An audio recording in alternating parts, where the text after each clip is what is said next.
Hey guys, welcome back to the channel. It's Trey, and let's talk about a comic book. Um, I decided to pull out an old classic comic book. I decided to pull out from X-Men Volume 2, issue 28 of one of my all-time favorite stories that I can remember. When I was a little bit younger, anyway. It is called "Devil in the House," and this is a story where Jean Grey faces off against Sabertooth. Professor Charles Xavier has invited Sabertooth into the house, and right now the X-Men are having, just a tough time at, understanding his decision, but, they respect it, but I mean, they don't respect it, but they don't necessarily agree with the idea of having Sabertooth in, the X Mansion. And I understand. I mean, it's Sabertooth after all. And this happened right after,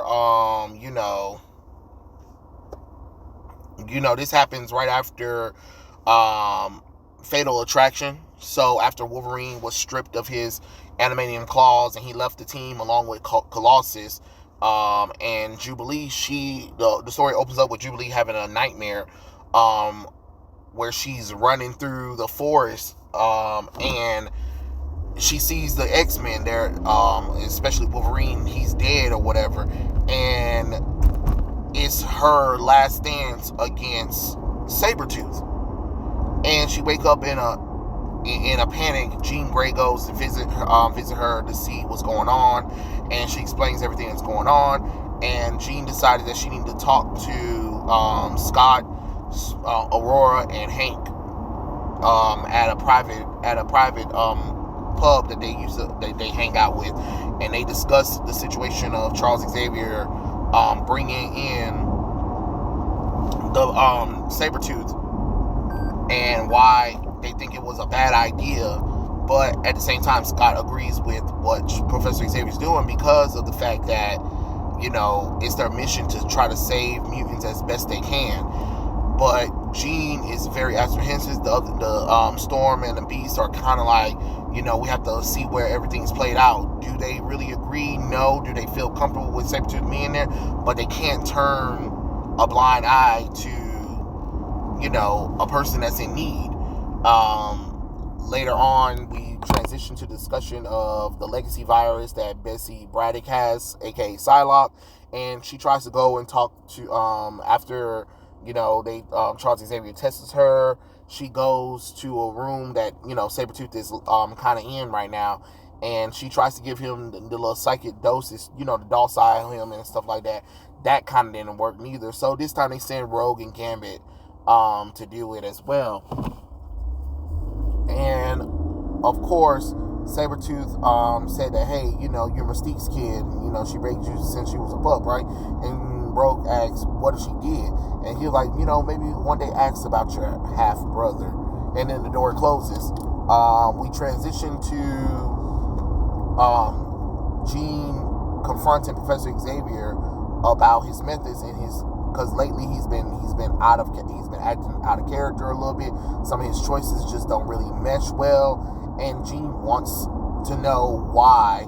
And Charles was like, I understand where your feelings are coming from. I understand that this isn't, what we want, but at the same time, we cannot deny a mutant who is asking for help, And I thought it was a really interesting moral conundrum that Professor Xavier's like, his dream is for all mutants to coexist with each other, and any mutant can reform, including Sabertooth, even though, Sabertooth never reforms, but you know how it is, right?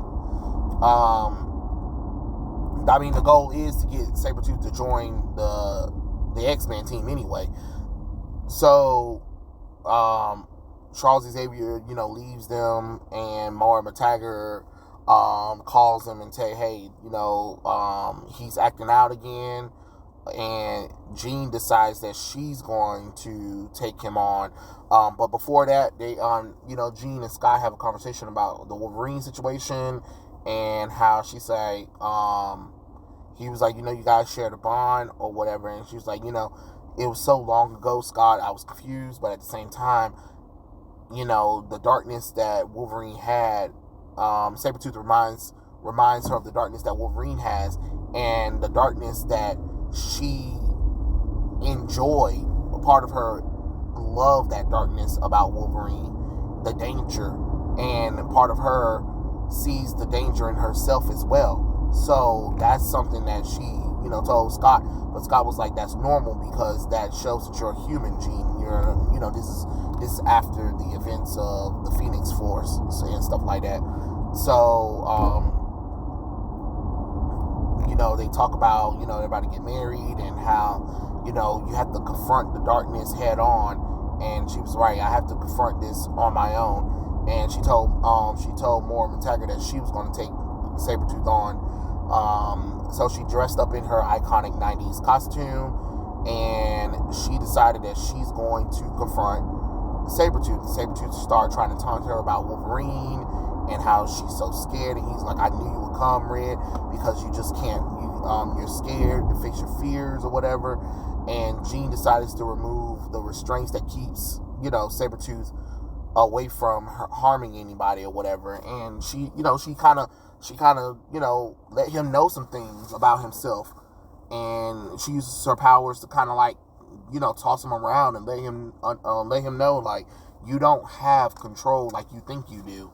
And I won't be afraid of you anymore. Like, she was unleashing her pent-up rage and anger about the choices of Professor Xavier letting him stay, Wolverine and Colossus leaving the team, Wolverine being stripped of his adamantium, the darkness that she kind of felt inside of herself, that she kind of feels like she still has to, get over, control or whatever after the events of the Phoenix.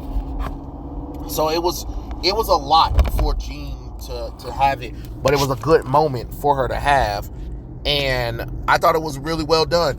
And oh my god, the artwork of it is so cool, and it's done by Andy Kubrick. His artwork reminds me of Jim Lee so much. Like, I love the artwork, and it just reminded me of why I fell in love with comic books, because of seeing the artwork, seeing like the moral conundrum that the heroes face, that it's not always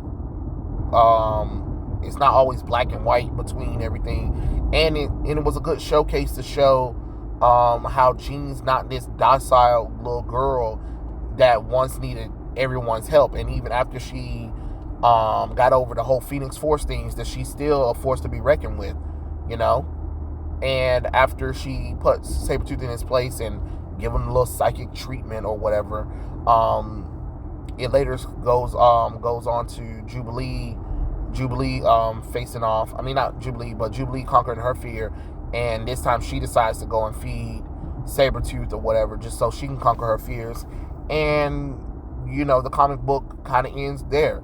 It was a little good one-issue little thing. It was Jean confronting Sabertooth and letting him know that, you might be a firecracker, Creed, but I am an atomic bomb. Like, she had to let him know some things, and I thought it was really well done. I know some people probably don't remember this comic book. It came out in 1993, so it was during the 90s. But I remember having this comic book. I don't even remember collecting that much X-Men. I collected X-Men, but I don't think I collected X-Men in order at all. I'm not even gonna sit up here and lie to y'all. I just collected X-Men where I can get it, and I think I remember my mom buying me this comic book particular because of the image of Jean Grey facing off with Sabertooth on the image. So I think that's why she got me that, because I had said I wanted it, and I think I got it for Christmas, I believe. I don't know if it was for Christmas, because I do remember getting a War Machine comic book with the War Machine action figure, and I remember getting a Spider-Man 2099 action figure with Spider-Man 2099 #1 on it. And I also remember having this X-Men comic book, but I don't remember when I got it at all. But it was just a little cool little summary to like kind of talk about, because we don't see this stuff often. You know what I mean? We don't have these little cool little one-off issues, just something really cool. And like I said, the artwork was gorgeous. I love the way the X-Men looked in this comic book. I loved everything about the aesthetics of the characters. It just reminded me of what comics used to be and can be if they get their heads out their asses. But hey, it is what it is. But yeah, that was my little quick review of X-Men 2028. Tell me what you guys think in the comments below, and I'll catch you guys later. Peace out.